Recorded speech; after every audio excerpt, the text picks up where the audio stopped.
Yes guys, what's going on? Welcome to AdamMcKola TV. I am back. I asked if you wanted this video and you guys said yes in the community section of my YouTube channel. So here it is, and what a whirlwind 12 to 18 hours it has been in the football world, especially in the Premier League world as well. And it's international break, so it's even more surprising. I'd boarded a flight, got off a flight 4 hours later, and to my shock, Mauricio Pochettino had been sacked by Tottenham Hotspur. Now his form, particularly in the league, the back end of last season, the start of this season, hasn't been great at all. It's clear that he has gone stale. Poch was sacked by Daniel Levy, which was a shock in itself because then he had to give a big fat payout. I thought if anything, maybe it'd be mutual consent. We've seen how Pochettino has looked very disconsolate as Spurs manager in recent weeks and recent months, and he almost spoke about quitting before the Champions League final and didn't go ahead and do that. And it's looked like it's heading for a departure from Mauricio, but it did seem like it'd be end of the season or a mutual consent kind of thing. But he has been sacked after 5 years at Spurs, and then within 12 hours, within a matter of hours of him being sacked, there was rumours that Jose was coming in, and then 12 hours later it was announced that Jose Mourinho was manager of Tottenham Hotspur. And what a turn up for the books. Now I've got to say, Jose Mourinho does not take this job 3, 4, 5 years ago. He doesn't take it, but the facts are, because of his recent run of managerial jobs, because of recent departures from clubs, the bigger clubs aren't looking at him. Bayern Munich, PSG, Juventus, Chelsea, Real Madrid, all these jobs have come up for grabs in recent seasons. Now obviously he's probably not going to go back to Chelsea, but a lot of big jobs came up and Jose wasn't in the frame for those jobs. And you've got to think, without him being in the frame for those jobs, maybe it did look like a Spurs or someone like that was the next position for him. Now Spurs in the Premier League, they've been pretty competitive over the years. You'd have to say, you know, they're not a small club, but they're not an elite club, are they? It's the equivalent of managing a Valencia or Villarreal in La Liga. They're not expected to win the league, but they might finish third or fourth. And yes, Spurs have finished second as well, which has obviously been testament to Pochettino and what he's built there. And they've got a squad that should be winning trophies, especially when you look at some of the players. They should have won trophies by now, but they haven't. And that's partly because of the competition, partly because they haven't been spending. Obviously, you look at that Champions League final, they made mistakes in that as well. And Pochettino is at the end of his tether. He's not being able to refresh the team, and that's why I think this appointment's very strange. Unless Jose Mourinho has changed and he's not as explosive, he's not as, you know, abusive towards his own players, he's not going to start challenging the boardroom, he's not going to, you know, be the typical Jose after 18 to 24 months. Unless he's changed, and unless Daniel Levy's changed and he's not that guy that, you know, when you look at Mauricio Pochettino and how much he spent a fair bit this summer. When you look at Lo Celso and Dembele, etc., they made 2 signings that went away on loan as well. And you look at that, they did make some signings, but over the years, their net spend hasn't been great. And you look at a lot of the players that are in their main team: Lloris, Vertonghen, Alderweireld, Christian Eriksen, Harry Kane, etc. They've been there for a long time, from Mauricio Pochettino's first or second season. So they haven't had much change to the squad. And I think some of the blame has to go to Daniel Levy because he hasn't allowed Mauricio Pochettino to be able to spend and compete with some of his competitors. And because of that, he's been trying to work miracles.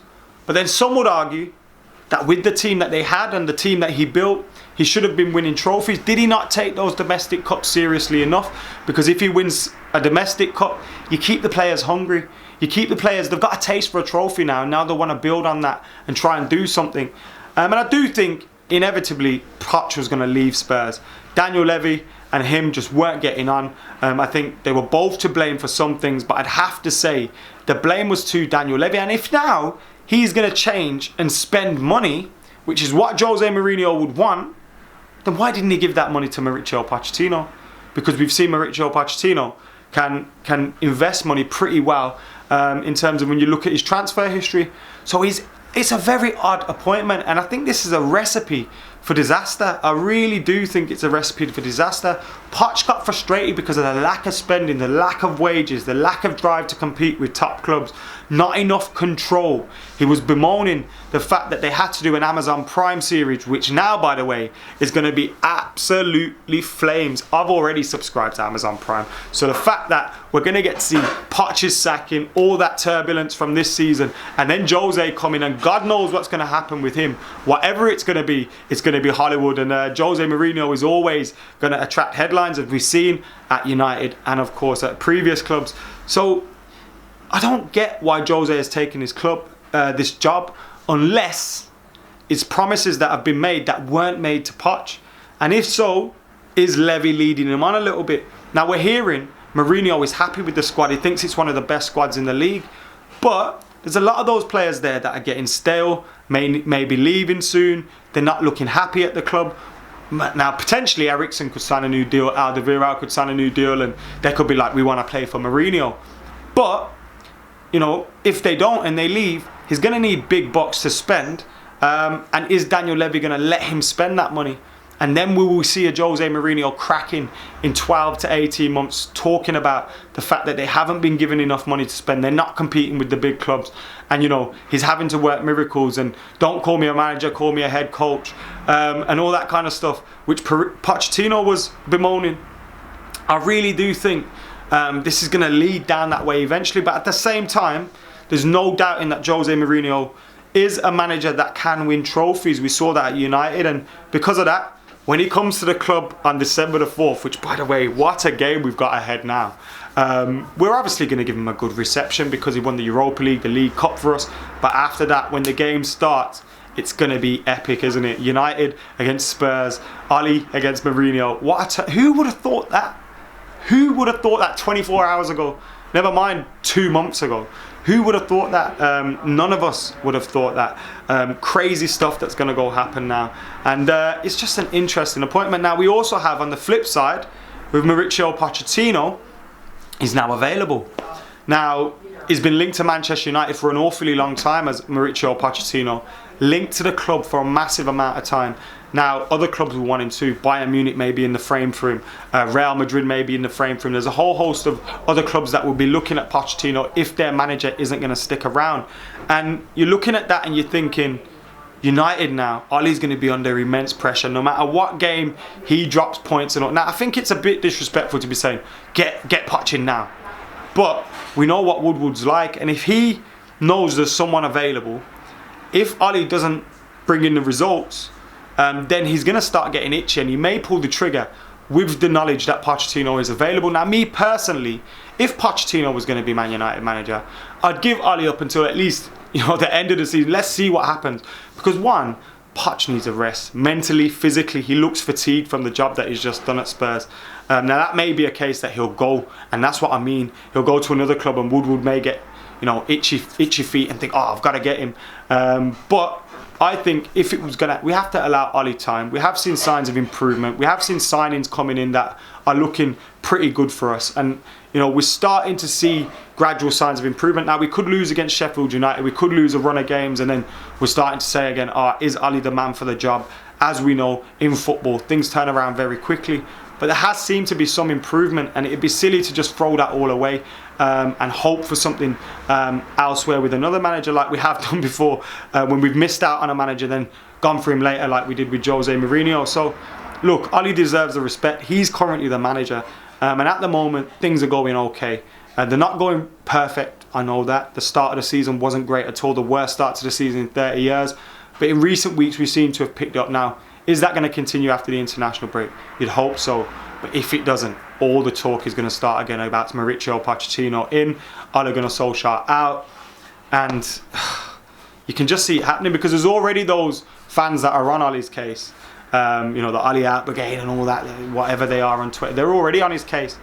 So any little thing, and they will be, boom, get Poch in now. And have a feeling Woodward might be the same, despite what he says out in the public in terms of backing Ole Gunnar Solskjaer. Ole Gunnar Solskjaer, been rumours that is, you know, we could be signing Erling Haaland, Jadon Sancho, and when you look at that, you're thinking, you know, maybe there is a plan there, and you look at there's a structure there, and we've brought in some good players in the summer, and maybe if you add them, we get a little bit more stronger, a little bit more competitive. But like I've always said, my question marks over Ole. I have no doubt that he's doing the right thing with the squad. It may be a little bit slower than expected because of, you know, the restraints that we have from the Glazers and Woodward, and you see that they're announcing more losses as well. More debt being added to the club as well, which is just typical Glazeronomics. But when you look at that, what he's doing with the squad is the right thing. Whether he's the man for the job tactically in terms of getting results, in terms of being a manager, there's question marks over that. And I've always said that. And I've always thought, no matter what happens, he'll leave a good platform for the next man. Will that man be Mauricio Pochettino? When will that be? Or will Ole actually prove to be a success and keep Pochettino out of the Old Trafford door? Will Jose be a success at Tottenham Hotspur? I think initially he could be. They've got a very strong squad. There may be an initial uplift and an initial reaction to him coming in and being a natural born winner. But I think in 18, 20 months time, it's going to be absolute madness, and Jose may be clashing with another board, another chairman, and Daniel Levy against Jose Mourinho. It could be blockbuster stuff. Anyway, it's not our problem anymore, is he? Let us know what you guys are thinking in the comments below as well. December 4th looks to be a tasty fixture ahead. Thank you for tuning in to AdamMcKola TV. I'll have much more content coming your way as well with the preview to the Sheffield United game, so make sure you're keeping it locked for that. The Weekly United will be back this week too, and so much more. For now, I'm AdamMcKola. I'm out of here.